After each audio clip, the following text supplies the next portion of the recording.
Assalamualaikum warahmatullahi wabarakatuh. Alhamdulillahirabbil alamin. Kita ketemu lagi di channel Hidayah Trip. Mudah-mudahan pertemuan kita membawa manfaat bagi kehidupan kita, keluarga kita, dan masyarakat kita. Mudah-mudahan para subscriber sekalian benar-benar dalam keadaan sehat dalam menjalani kehidupan ini, selalu diberi kemudahan, selalu diberi pencerahan, selalu diberi hidayah Allah, sehingga apa yang kita lakukan benar-benar sebagai wujud penghambaan diri kita kepada Allah Subhanahu wa Ta'ala. Oke teman-teman sekalian, pada kesempatan kali ini saya akan menyampaikan dengan tema kuburan alam jagat raya ini adalah diri kita. Oke, kesempatan kali ini kita akan membicarakan tentang diri sendiri. Alam raya yang sudah diciptakan oleh Allah dengan berbagai macam kehidupan. Ada jenis binatang, ada jenis pohonan, ada jenis manusia, ada jenis jin, ada jenis malaikat, dan lain sebagainya. Yang semua itu adalah makhluk yang telah diciptakan oleh Allah untuk berkiprah, untuk hidup di dunia ini. Kita selaku manusia diciptakan oleh Allah sebagai khalifah, sebagai pemimpin, sebagai pengelola, sebagai pemprakarsa. Bagaimana agar kehidupan di dunia ini bisa berjalan dengan seimbang, selaras, tanpa ada permasalahan satu apapun. Namun demikian, jika terjadi suatu hal, ini semua merupakan ulah dari perbuatan manusia. Kenapa? Ada kalanya manusia yang sudah dibekali dengan berbagai macam kelebihan, sekaligus itu bisa menjadi penyimpangan bagi manusia itu sendiri. Manusia diberi akal, diberi nafsu, diberi berbagai macam kelengkapan, kesempurnaan yang lainnya. Dengan nafsu itu, manusia bisa menjadikan sesuatu yang lebih dibandingkan dengan malaikat. Dan sekaligus dengan nafsu itu, manusia bisa menjadi sesuatu yang lebih hinanya daripada binatang. Dibanding malaikat, jadi lebih positifnya kebaikan yang dilakukan oleh manusia lebih melebihi kebaikan yang dilakukan oleh malaikat.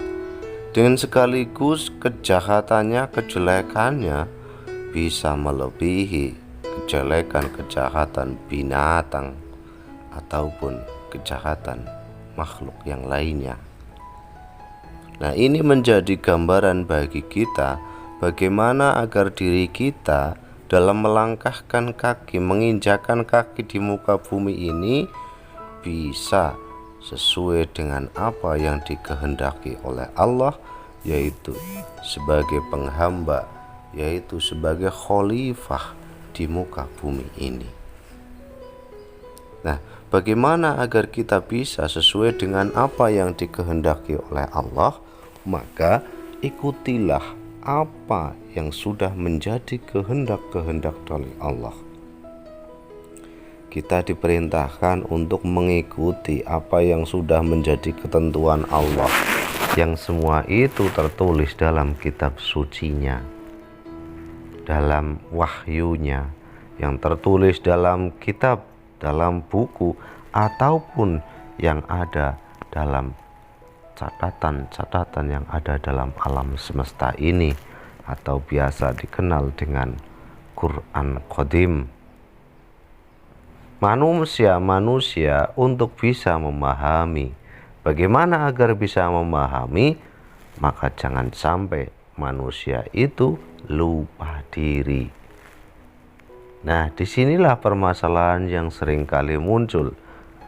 Manusia-manusia yang selalu sadar diri, mereka bisa menggunakan nalurinya untuk selalu sambung, untuk selalu waspada, untuk selalu mengikuti kehendak-kehendak ilahi.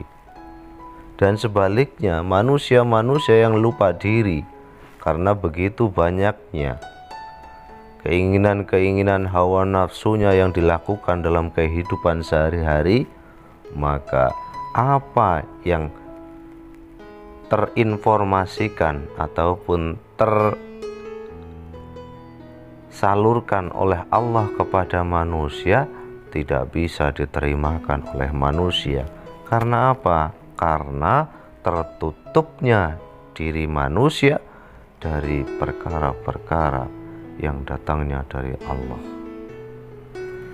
Karena begitu besarnya hijab, terlalu besarnya keinginan-keinginan nafsu diri, sehingga apa yang diberikan oleh Allah tidak bisa dijalaninya. Inilah manusia yang sudah begitu banyaknya, begitu tebalnya, begitu serakahnya terhadap kehidupan dunia, maka dia akan majdub, tertutup dari apa yang diberikan oleh Allah kepadanya, baik itu hidayah, baik itu merupakan nikmat dan lain sebagainya. Tidak bisa diterima semua itu oleh manusia-manusia yang hanya mengedepankan nafsu keinginannya. Maka pentingnya di sini bahwa sesuai dengan tema tadi, kuburan alam semesta ini adalah diri kita. Bagaimana diri kita itu bisa mematikan keinginan-keinginan nafsu yang berkaitan dengan duniawi. Untuk dimatikan, jangan sampai dihidupkan atau ditumbuhkan dengan keserakahan keinginan duniawi yang menjadikan diri kita lupa diri, lupa terhadap Tuhannya. Inilah sesuatu yang menjadi berbahaya ketika diri kita hanya menghidupkan perkara-perkara duniawi. Dan sebaliknya, kita sebenarnya diperintahkan untuk mematikan tentang berbagai macam nafsu-nafsu duniawi, keserakahan duniawi yang menjadikan diri kita lupa terhadap Tuhannya. Manusia-manusia yang selalu mengedepankan kepada konsep ilahiyah, mereka pasti akan mematikan berbagai perkara duniawi, berbagai permasalahan duniawi. Jangan sampai menjadikan kotornya diri kita dari permasalahan tersebut, sehingga nikmat Tuhan, sehingga apa yang diberikan oleh Allah berkaitan dengan petunjuk-petunjuk, hidayah-hidayah dari Allah, ataupun berbagai macam pemberian dari Allah, bisa kita terima dengan lapang dada, dengan berbagai macam sifat andap asor, sifat kemuliaan-kemuliaan yang selalu diwujudkan dalam diri kita, sehingga dunia tidak lagi menjadi keserakahan, sehingga dunia hanya dijadikan sebagai alat, dunia hanya dijadikan sebagai penghidupan.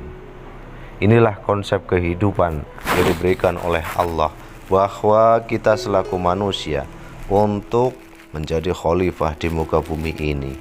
Bagaimana alam dunia ini kita jadikan sebagai ladang, kita menanam, Allah yang menjadikan tanaman itu. Allah menjadikan tanaman itu untuk dimanfaatkan bagi manusia.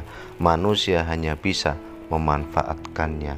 Bukanlah manusia yang menjadikan semua itu, tapi Allah lah yang menjadikan semua itu.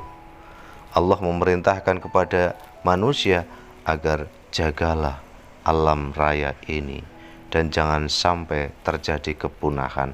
Artinya adalah bagaimana manusia ikut serta berperan, tetapi jangan sampai manusia itu menghidupkan berbagai macam perkara dunia sehingga lupa bahwa Allah lah yang menjadikan semua ini, dan Allah lah yang menjadikan tujuan kehidupan kita sebagai pengabdi diri ini.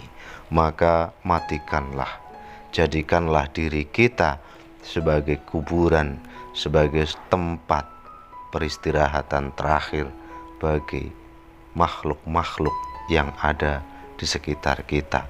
Jangan sampai kita menghidupkan berbagai macam kehidupan dunia sehingga menjadikan diri kita lupa kepada Tuhannya. La haula wala quwwata illa billahil aliyyil azim. Assalamualaikum warahmatullahi wabarakatuh.